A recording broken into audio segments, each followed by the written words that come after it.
How you doing? This is Jay again from NorCal Bass 88.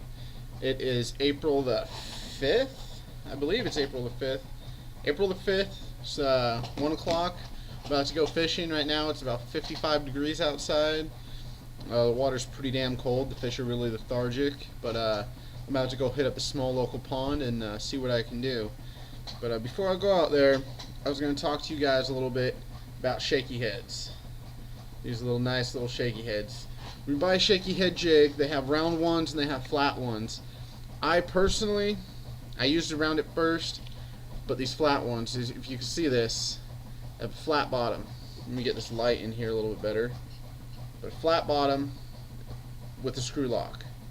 You can see that screw lock against my color, or my face. You can see that's a screw lock. Screw lock's the only way to go. I personally feel. They're about the same price, so if they have them, get a screw lock. When you hook it up Texas rig, it stays on there, but it gives a worm a big old kink, you know, and I don't think it really makes a difference because I caught fish just as well before, but the screw lock saves you worms. I use robo worms, and I just screw them on and leave them on there, but here's one of the worms I have. I don't know what it is. It's a stinger type worm. It had a head on it almost like a salamander. Got a pack of these from my buddy about 2 years ago, and I found them in some of my tackle, and I've been using them lately, and they work really well. Try to find them. I can't find them anywhere, but yeah, just, you know, screw lock it on. I'm not going to do it because I don't want to take it back off, but you know, you just put on the screw lock, you hang the Cinco or your worm so you can see the hook and the worm, and you pinch it right where it's sitting, just letting it hang, and then you shove it through and you got yourself a skin rig and you have yourself a perfect shaky head. If you look at the shaky head really quick, it sits completely flat.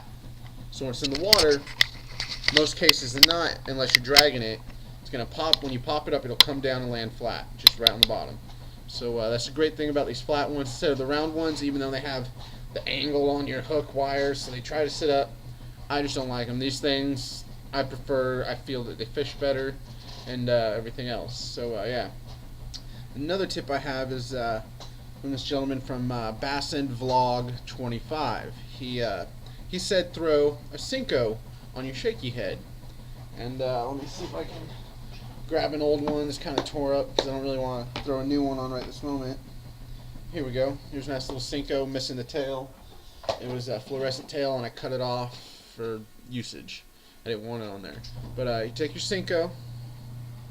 If you have your screw lock, I believe it's the best. I don't like Texas rigging them without.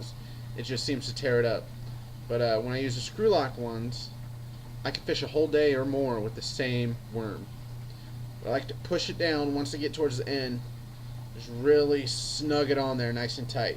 As you can see, that's right up against it. It almost looks bulky. And you just hang it like I showed you in the other one. I'll turn it around so you can see the hook. Hang it, pinch, right at the bottom. Make sure you're lined up. Send her through. Once you do that, you can just skin hook it. And you got yourself a Cinco on a shaky head right there. And these, yeah, they sit over a little bit, but I found they do work well this way. I used it a few times. It works okay. It's a nice. This works really well in the darker stained water. It's a nice bulky profile, and when it sits, you know, it just kind of wiggles around. When I like to throw these on, I changed it up. And like my other video I have on here, you can see how I cut up my Cincos. And I like to use a fluorescent tail Cinco and throw it on here with the ends cut up. And that just is amazing action. When they're cut up, it almost feels like the worm is lighter, and these just kind of dangle on their own instead of having one big bulky weight holding it over. And these are nice and they dangle up there. So yeah, try Cinco, cut up the tail a little bit. I usually cut it in four using a razor blade or scissors. Throw it on yourself a shaky head. If you can get a screw lock, get it. I think they stand much better and they work much better. But other than that, yeah, there's your little shaky head setup. What's another tip I can do for shaky head? Oh, great shaky head. People don't do it much, but I love it. I like to take shaky heads and just throw them into the thickest trees, branches I can. I'll throw over the branch, and then, like if you like to do it in clear water or semi-clear, where you can see a little bit of the structure. Throw it up in there, get it over the branches and everything. You know, make sure you're using good I like to use 14, 12 to 14, just because I throw it on my heavy spinning rod for this, and I usually use 12 just because it's light enough, it's still strong. Fluorocarbon all the time. People say use mono, it stretches, it's good for cranking, but I don't use it for cranking. I have before, but I just love fluorocarbon. It's the best thing in the world since fishing line. Fluorocarbon is amazing. Fluorocarbon and braid, but fluorocarbon is amazing. But what I like to do is just throw a shaky head in thick trees, and when you do that, just cast it out, let it hit bottom, leave your bail open, or close it if you have enough slack. You can determine on your cast how round it is or how straight it is out there, and how much line you should leave open or let out. But get down to the bottom over your cover, keep the rod tip up, almost 90 degrees, pretty much, and just slowly jiggle it, work it back, work it back. And then once you get up to the branches and everything, you can feel it sliding up your line, sliding on the branches. As soon as you feel your, let me try to make a demonstration with a highlighter. There we go.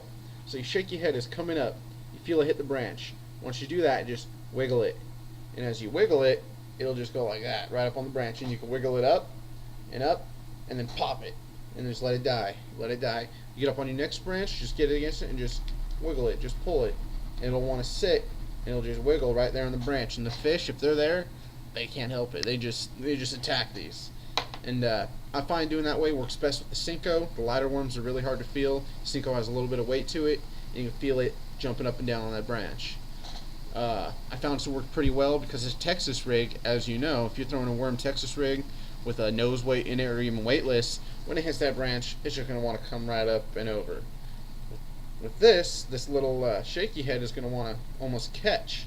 It's not going to, I have lost a couple catching them, but if you're not losing a couple lures a day, or you're fishing heavy cover, you're not losing a couple jigs or a jig or so. Not they have to lose one, but you're not fishing. You got to get in there, you get in tight, you get in good, and that's where you can catch a lot more fish.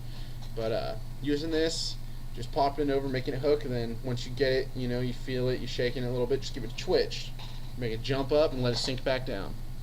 And yeah, so if you like your tips, and if you like anything, if you have any questions, I'm going to get way more advanced in my videos. I just started, kind of new at it, not really sure how to talk to the camera. I need to probably write down my ideas and everything, get a little list so I can do this a little bit more thorough on my later videos. But yeah, here's a little tip for your shaky heads. Cut up the Cincos, tail, put on the shaky head. Just use shaky head with a little worm, silty, rock, gravel bottoms. Works okay in rock, not the best, but it works okay. Like thick rock, other than that, yeah, good luck fishing, have some fun. I'm about to go out to the pond pretty close to me, about 1.5 miles away. It's in the 50s. I'm going to see how many bass I can pull out. I'm hoping to get at least 1 or 2. The rain has been coming in and out, just in and out.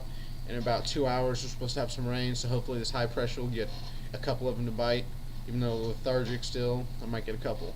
So this is Jay from NorCal Bass 88. If you like to send me a message or something, right down there.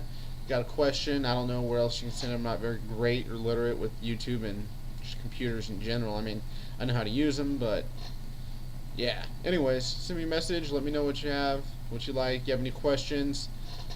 Like I said before in another video, I have some of these skirted type Cincos that I'm making. I have a couple different styles, which I'm finding are working much better than the regular Cinco. Maybe it's just something the fish haven't seen, or what. But I have a couple of them. If you like to order any, buy any, go ahead, send me a message. For